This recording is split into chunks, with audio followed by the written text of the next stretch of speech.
ये 21वीं सदी का नशा है।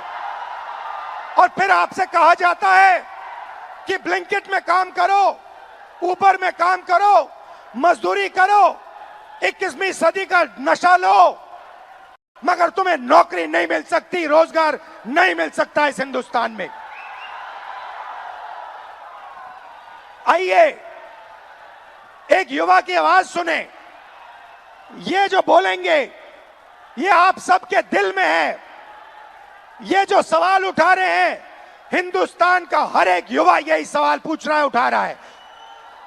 होता हम भी सीट खरीद लेते। आज मैं ब्लिंकिट में काम करता हूँ 10 घंटा, उसके बाद मैं पढ़ाई करता हूँ। इंडियन आर्मी का एग्जाम दिया, 1 नंबर से मैं बच गया।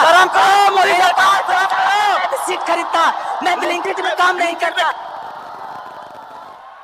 ये कह रहा है कि शिक्षा लेने के लिए मुझे ब्लिंकिट में बंधुआ मजदूर जैसे काम करना पड़ा, और उसके बाद मजदूरी करने के बाद 21वीं सदी की मजदूरी करने के बाद पेपर लीक होता है,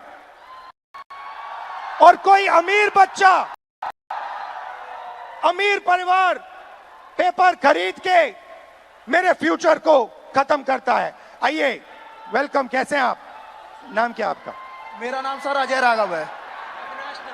अविनाश और अजय। आइए, अविनाश और अजय दोनों स्टूडेंट्स हैं, इनसे थोड़ा सुनते हैं, इनका एक्सपीरियंस क्या रहा है, बताइए। सर मैं यूपीएसआई एस्पिरेंट हूँ। तो पास पकड़ते हैं। सर मैं यूपीएसआई एस्पिरेंट हूँ, और उत्तर प्रदेश में यूपीएसआई की भर्ती 5 साल के बाद आती है। 2020-21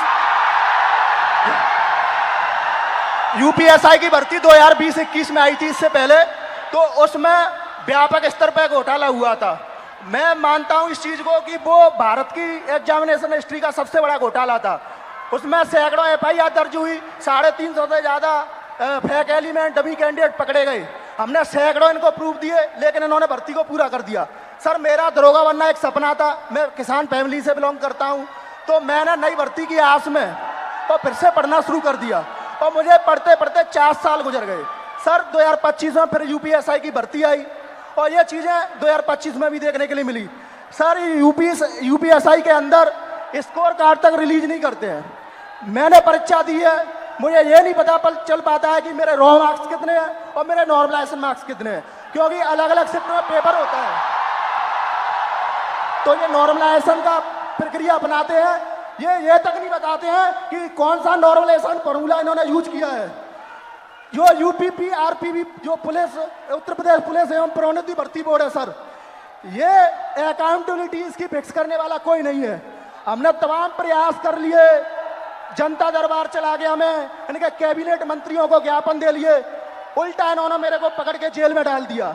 मेरा गुनाह अपराध सिर्फ इतना था कि मैं इनके जनता दरबार योगी जी से मिलने चला गया।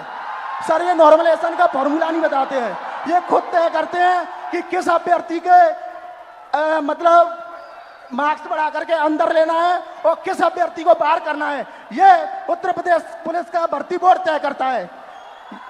क्या दिक्कत है? अगर ये फेयर भर्ती कराते हैं तो इनको नॉर्मलाइजेशन देना चाहिए। सर मैं एक चीज इसमें जोड़ना चाहूंगा कि जो नॉर्मलाइजेशन है ये पेपर लीक से ही बड़ा स्कैम है, क्योंकि इनकी अकाउंटेबिलिटी फिक्स करने वाला नहीं है।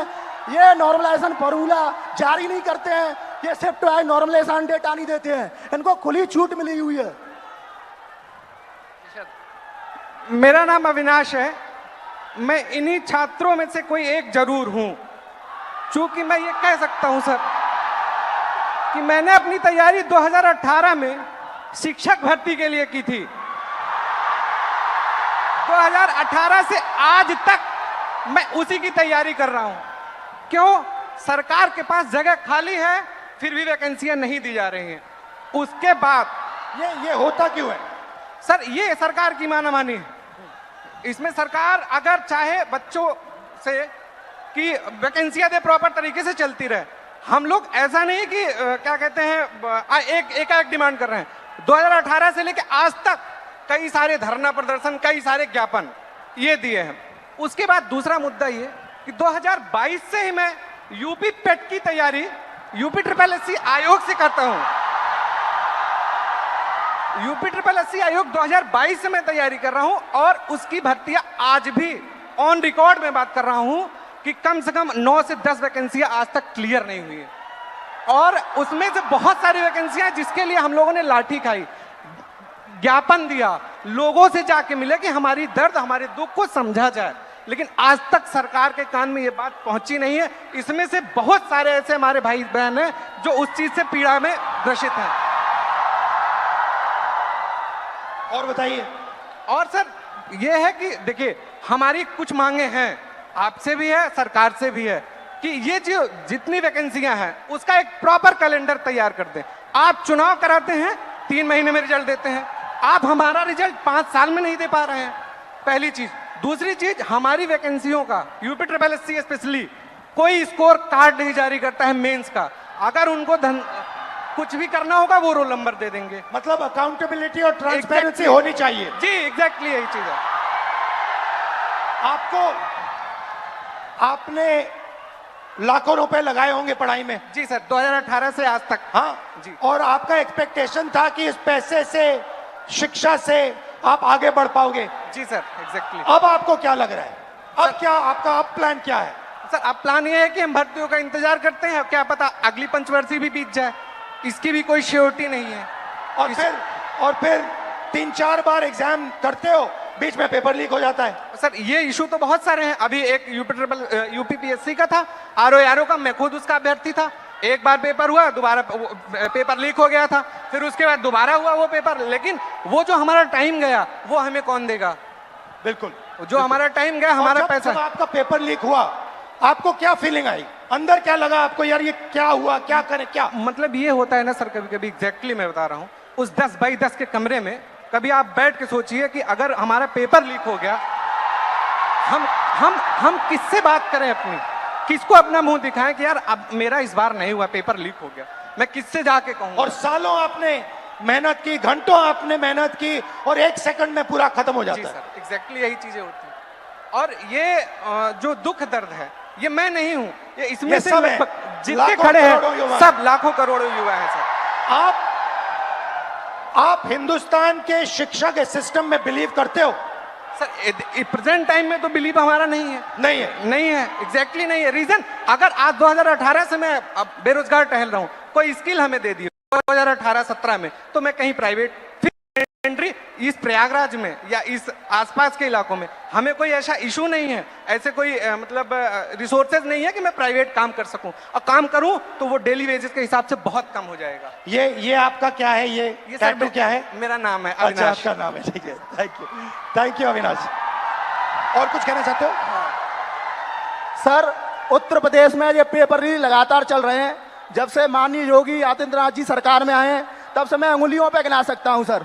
2017 दरोगा भर्ती पेपर लीक, उसके बाद यूपी कांस्टेबल 2018 पेपर लीक, उसके बाद 2020-21 की यूपीएसआई भर्ती पेपर लीक, और 2022 का लेखपाल भर्ती पेपर लीक, और 2023 में आरओ वो भी पेपर लीक, 2023 का कांस्टेबल भर्ती पेपर लीक, और ये स्कोर कार्ड नॉर्मलाइजेशन की धांधली वर्तमान में चल रही है। सर मैं इन्हीं शब्दों के साथ आपका बहुत बहुत धन्यवाद करना चाहता हूं कि आप यूथ की आवाज उठा रहे हैं लगातार, और मैं सर आपसे आशा की उम्मीद के साथ देख रहा हूं आप इसी तरह हम यूथों की आवाज उठाते रहिए। हम आपके साथ पूरी तरीके से, ये जितना भी यहाँ पर स्टूडेंट दिख रहा है ये सब आपके साथ है, सिर्फ आपके लिए आया है सर। Thank you. तो आपने सुनी उत्तर प्रदेश के स्टूडेंट्स की आवाज। अब प्रॉब्लम क्या है मैं आपको बताता हूं।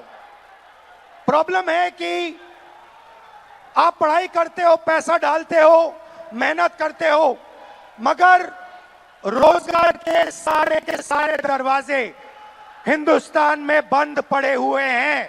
एक दरवाजा खुला नहीं है।